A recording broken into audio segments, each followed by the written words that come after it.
Hey, remember that Leafs roster preview video I did a couple days ago? Yeah, don't worry about any of that, because today the Leafs claimed not one but two players off of waivers. When was the last time they did that?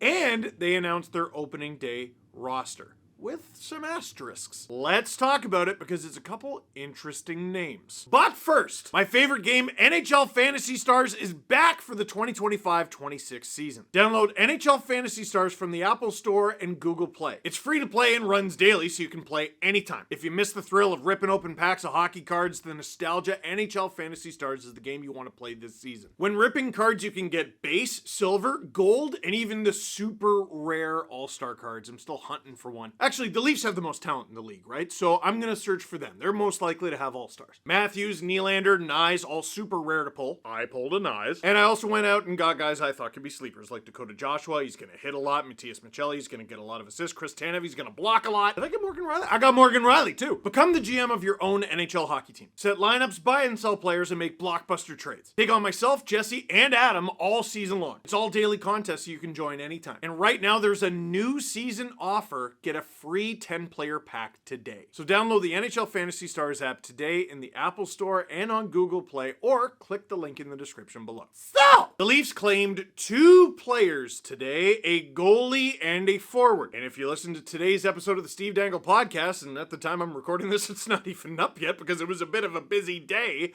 I said, hey, I bet the Leafs claim a goalie today. Nailed it! And it's not because James Reimer wasn't good. I mean, he wasn't great in the one game that he played, the half game that he played for the Leafs. I kind of doubt the Leafs looked at a half game against Detroit with a roster that had nearly no NHL players on it and went, you know what, this guy just doesn't have it. He didn't look good, he didn't play good, but at the end of the day, it's a half a game. The real answer is there were some intriguing names available on the waiver wire. There always are this time of year, and a lot of guys got claimed. And the Leafs were able to claim two of these guys because they're not rammed up against the cap like they have been every year since forever.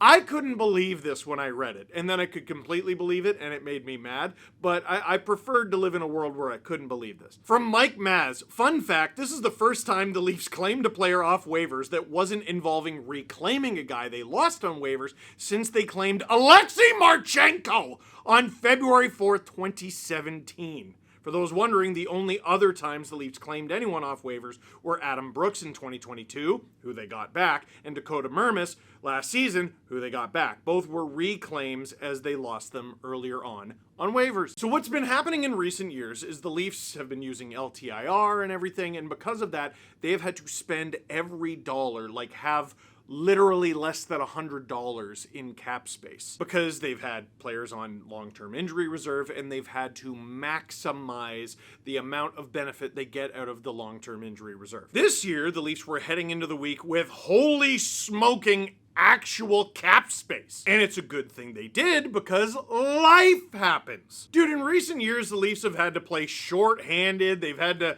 have university students play for them in nets. They've made roster decisions based on accounting rather than who's the best players for your team. And while there's probably still an element of that there, they're way more flexible this time around. Joseph Woll is away from the team. We don't know how long he's going to be gone. Scott Laughton is injured. We don't really know how long he's going to be gone. Add to that Marshall Rafai because he's hurt too, and he was on the team during camp, and he's hurt. David Kampf went through waivers, cleared. That's good news because they can use him or send him down. Henry Thrun went on waivers. That's good news because you can use them or send them down. And because the Leafs have guys like Easton Cowan and Dennis Hill to be on the roster, they can be sent down, allowing you to claim two guys off waivers. So the Leafs claimed goaltender Kaden Primo off of waivers from the Carolina Hurricanes and forward Sammy Blais off of waivers from the Montreal Canadiens. In a corresponding move, the Leafs released James Reimer from his PTO. And some people are going to look at that and go, what was the point of even signing him? Well, they didn't sign him to a contract, but they signed him to a PTO. The point of signing him for a PTO is a goalie falling to the Leafs, a goalie that they liked, falling to the Leafs on waivers was not a guarantee. The Leafs won their division last year. The teams that were at the bottom of the standings get first dibs on the waiver wire, and the teams near the top, the Leafs, are last. James Reimer's PTO was insurance for that. That's how I view it. So they go out and they get Kaden Primo. No one else claimed Kaden Primo, at least no one else in a better pecking order than the Leafs, so the Leafs get him. Now, what's interesting here, there's been a lot of hating on James Reimer over the last 24 hours, 48 hours since that game. The fact of the matter is James Reimer was straight up better, like far superior in the NHL last season than Kaden Primo. James Reimer had a winning record on the Buffalo Sabres and the best save percentage on the Buffalo Sabres, but miraculously over 900. No one else had that. Not even Ukko-Pekka Luukkonen. Kaden Primo had two very different seasons last year. In 26 games with the American Hockey League's Laval Rocket, he was unbeatable. Literally, you could not beat him. 21-2-2 was his record. You didn't mishear me. 21-2-2. That means out of the 25 games where Kaden Primo was the goalie of record in the American League last year, his team only failed to get points in 2 of them. That's 44 out of a possible 50 points in the standings. It's absurd. Plus a .927 save percentage, so it's not like he was just on a juiced team that scored a lot of goals. Jakub Dobeš, who was an incredible stopgap for the Montreal Canadiens, did not have that record in the American League. He was 9-3-1, which is very good, but he was only a .910 save percentage. But in the NHL, it was an extremely different story. In the 11 games that Kaden Primo played in, he had a record of 2-3-1 with an unusable .836 save percentage. My guess is the Leafs think he's better than that. Dobeš was 7-4-3 with a .909 save percentage, which was actually a higher save percentage than Sam Montembeault. What a lot of Montreal Canadiens fans are going to tell you today is that Kaden Primo stinks, and it's interesting to hear them say that. Kaden Primo is 26, so he's right when he should be kind of cracking into the NHL as a regular, and obviously he hasn't established himself. But it's very interesting to hear that because I remember seeing Kaden Primo play very early in his career. His debut was a couple games that he played during the 1920 season, so he's 26, and his NHL debut was before COVID. As a goalie, he was a 7th round pick in 2017, played 2 seasons of college hockey, and then in his first pro season, played 2 NHL games. That is unusual for a 7th round pick. He was yo-yoed up and down between the minors and the NHL, and his numbers reflect that. .931 save percentage in the season where he played 2 games. All right, .849 save percentage the next season when he played 4 games. Oh no. He plays 12 games. He's an .868. Holy. He plays 3 games. He's an .852. Maron. Then in the 23-24 season, there might be something here. 8-9-4 record, which isn't good, but neither were those Montreal Canadiens, and a .910 save percentage in the NHL. Then obviously last season comes, and in 11 games, he's brutal.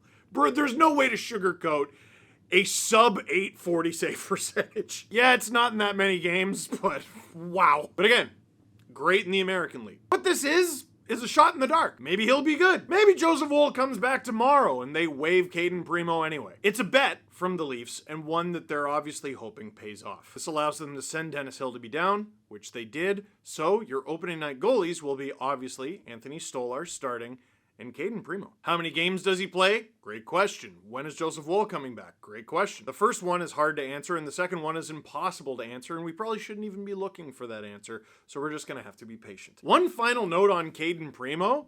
The Leafs have a cousin of his in the organization. Have you been paying attention to my channel? I hope so. Who is it? I'm going to give you a few seconds. I told you. I've told you multiple times. I've told you here and on the podcast. Time's up! Blake Smith, who the Leafs signed from the Flint Firebirds of the Ontario Hockey League just a few months ago. EliteProspects.com has a great feature where they'll show you other family members of this player who are also on EliteProspects.com. No, they're not weird like, hey, here's his uncle, he works at a car dealership. Like, no, it's other people who played hockey. His dad is Derek Smith, who played in the NHL. His brother is Dalton Smith, who's currently with the AHL's Hershey Bears. His uncles are Keith Primo and former Leaf Wayne Primo, and his cousins are Chase Primo, Corey Primo, Madison Primo, Mason Primo, and Cayden Primo. I don't care if you didn't find that interesting. I did. The Leafs claimed another player off waivers. This one's a forward. He's a winger named Sammy Blais.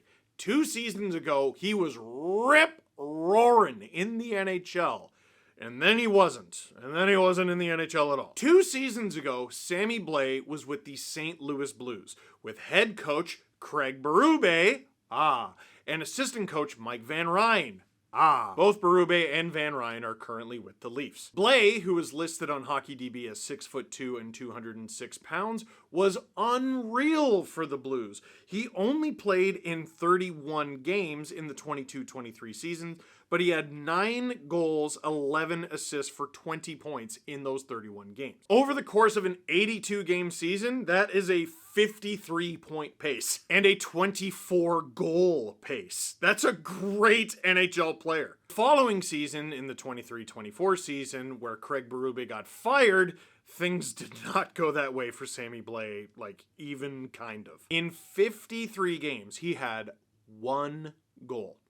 1 and 6 assists for 7 points. I should point out, it wasn't just that 2022-23 season where Blais was good. It wasn't just a cup of coffee where he was good. He played 15 games during the Blues playoff run in 2019 when they won the cup. He played 32 regular season games that year and 15 in the playoffs. Sammy Blais is legitimately a Stanley Cup champion. And then just when it looked like he was about to break out, it all comes crashing down. And last season, who did he play with last season? Oh, I don't remember him.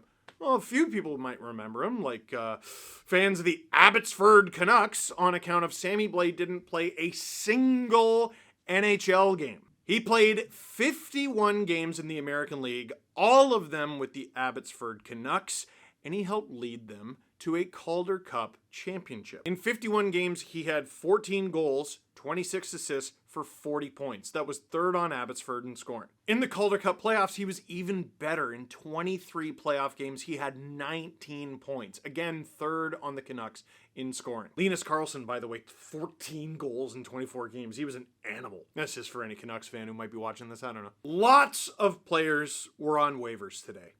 Lots of them, most of them, weren't claimed by anybody. The Leafs made a very intentional move to get Blais because Berube and Van Ryn, at a minimum, like this player. I was about to look if Mark Savard was one of his coaches too. Did you know the goalie coach of the Abbotsford Canucks last year was Justin Pogge? It was Justin Pogge! Justin Pogge's a Calder Cup champion.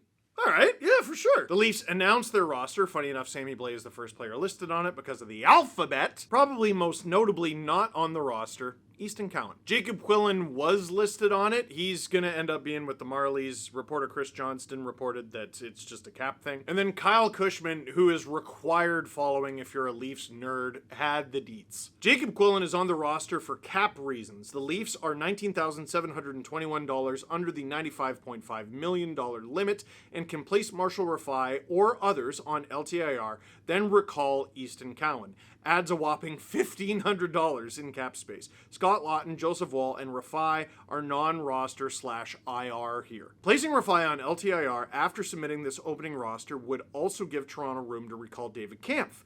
The Leafs wouldn't have space to call him up otherwise. That would mean Quillen and Cowan in the AHL, though. So there's still questions left to be answered. Cowan might end up making this team after all, but for anyone who's disappointed by that, Robertson legitimately had a very good preseason. I know he did last year too. He also had a pretty good NHL season. Guy had 15 goals. There's no guarantee Cowan does that this year. Calle Jarnkrok, after an injury-plagued season last year, had a legitimately very good preseason and was on the penalty kill, and the Leafs kind of need that right now on account of Scott Laughton's not there. This is what you have a minor league affiliate for, to put 20-year-olds on, talented 20-year-olds.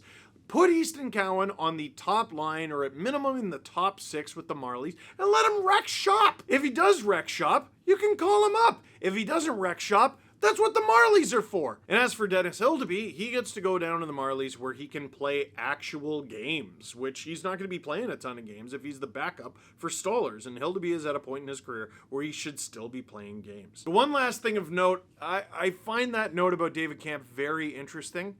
I still wonder if he ends up on this team. Otherwise, I think there has to be a trade coming down the pipe. He's an NHL player. He just makes too much money. David Kampf, his cap hit, his presence on the minor league team, None of that is necessary or makes any sense for the Leafs anymore. They got to find him an NHL home. So, Leafs get 2 new guys. Roster's looking a little different. The season starts for the Leafs in 2 days. What do you think? Leave a comment in the comment box down below. But for now, that is it for this one. Thank you very much for watching. Click like if you like this video. Click subscribe if you really liked it. Tell your friends. Yeah, I made a video about McDavid too. That's on the SDPN YouTube channel.